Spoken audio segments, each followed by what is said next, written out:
Crispy, crunchy, juicy. Sino ba namang makatatanggi sa lechon? Kaya naman kapag may handaan, dito sa La Loma, Quezon City ang takbuhan. Pero alam niyo ba, may isang lechonero raw rito na may pakulong kakaiba. Kilalanin natin ang ka-wonder nating si Monchi, ang may-ari ng Monchi's Lechon. Higit 3 dekada nang naglalechon si Monchi rito sa La Loma. Parte ito ng ating kultura, ang lechon, ang simbolo ng tagumpay at kasagana at magmamahal sa pamilya sa kulturang Pilipino. Ang dating simpleng lechon na kanyang itinitinda, nilagyan niya ng palaman. Ang maglilechon dito sa La Loma, yung seafood na crab at yung sugpo na yan, yan ang pinakamasarap na paborito nating mga Pilipino, hindi ba? So pumasok sa mind ko na kung itong paboritong seafood nito, ilalagay ko sa lechon. So ibig sabihin, magiging very special lechon ito. Kaya naman ang kakaibang lechon na yan, susubukan nating gawin at tikman. Magandang umaga mga ka-wonder. Nandito po tayo ngayon sa La Loma upang bisitahin ang isa sa pinakamasarap na lechonan dito, ang Monchi's Lechon. Alright, let's proceed ourselves. Magandang umaga po, Tito Monchi. Good morning, Empoy Idol! Yes po, magandang umaga po sa inyo. Magluluto tayo ng seafood lechon. Kung di nyo po na itatanong, this is my first time po na magluluto po ng seafood lechon. Matapos paghalu-haluin ng mga pampalasang gagamitin, ilalagay na natin ito sa loob ng baboy. Pwede na po ba ilagay ito? Pwede na, pwede. Sorry hipon budol. Ilalagay ko mga pinsan mo muna.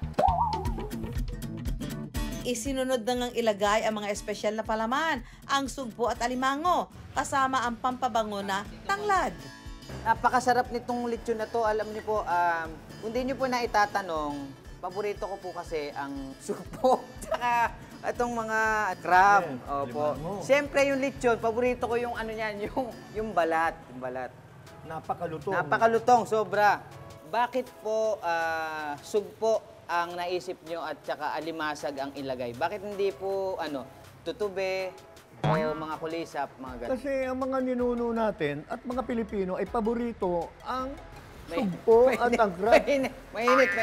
Kasi ito ang pinakamahal na seafood. Opo. So ito ang pinakamasarap. Po, tsaka ang taba, tignan niyo po. Yes. Diba mataba yung ano? At kapag all-in na ang seafood at pampalasa, oras na para manahi ng lechon, ha? Siyempre, hindi pa huhuli si Empoy. Susubukan niya ring tahiin ang baboy. Para kang nagsisintas na sapatos. Eksakto. Diba? O. Tingnan natin kung kaya natin. Anong sinulit po ba yung ginagamit nyo na to? Abaka yan. Kasi ang abaka hindi nasusunog sa charcoal, sa mataas na init. Baka pumasok to. Pumasok nga. Pumasok. Mukhang struggle is real ka riyan, Empoy. Medyo, mahirap siya. Kasi alam mo, first time ko po kasing tumahi ng ganitong animals. Naawa ako sa kanya eh. Next step, ibababad naman sa toyo ang lechon. Para ka nagpapaligo ng baby nito eh, no? Wait lang po, Sir Monchi. Medyo nahihilam siya. Babalawan ko lang sa Ayan. May shampoo ka ba, Kuya Jaime? Shampoo. Wala kang shampoo. Sorry. So ngayon, isasalang na po natin sa ulingan ang lechon seafoods.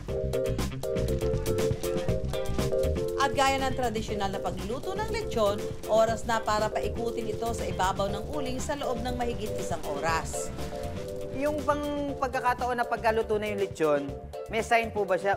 Umaano ba siya para siya nasa jeep? Pumapara ba siya? Alam mo, nalalaman naman namin pagluto ng lechon. Yung siko niya, mapula na. Yung siko, mapula. Oo, lalabas ang laman, pupula yan para natusta. Is it left or right? Pareho, both. Makalipas ang 2 oras, luto na ang seafood lechon. Matitikman ko ba yan, Empoy? Alright, mga ka-wonder, luto na po ang ating seafood lechon. Ayan. Kumusta naman ang lechon experience mo rito? Ang sarap ng experience ko at ganun palang kahirap, hindi pala madali. Maso, tama po ba? Pero kapag ka naman naluto yung lechon, parang sobrang ano naman, yung fulfillment mo sa sarili mo, makukuha mo talaga. Tatagta rin naman natin yan para ibigay na sa mga girls. Susan, dadaling ko dyan sa'yo. Promise. Pwede po ba natin dito ilagay? Kasi wala po ako nakikita ng supot. Tulungan niyo lang po. Basta lechon, hindi ko tatanggihan yan, Empoy. May surprise ka sa akin? Surprise! Yes po! Siyempre may surprise ako kay Miss Susan. At ito ay ang... Charan! Seafood, ha? Lechon seafoods. Yun. Yes Tinignan mo po. yung pagluluto niyan. Tinignan ko pagluluto, tinuro sa akin ni Sir Monchi. Tikman po natin kung talaga pong masarap yung luto po. Ang siksik ng ano, ha? Yan. Wow. Grabe. Alam niyo po ba, Miss Susan, Oh. yan ang paborito kong breakfast. Pinapalaman ko sa pandesal yan, sa putok. Sarap. Ang lasa. Maanghang. May taglay na anghang, ha? May tag, no? Ito naman po, pinsan ni Herlin Budol. Tikman natin yung pinsan niya. Ito po, ibukaka lang natin na ganyan. Hindi, para kasi maano. Personally, ako, Miss Susan, first time ko kasi nagluto ng lechon na Naman, seafoods sa loob. Alam mo, bago yan. Kasi di ba, lechon, wala naman laman yung tiyan niya eh. Wala Maliban doon sa taglad, o kung ano man yung ilalagay. Pero ito, first, iba na, niluto mo na yung lechon, mayroon pang seafood sa loob. Di ba? Hindi, masarap actually.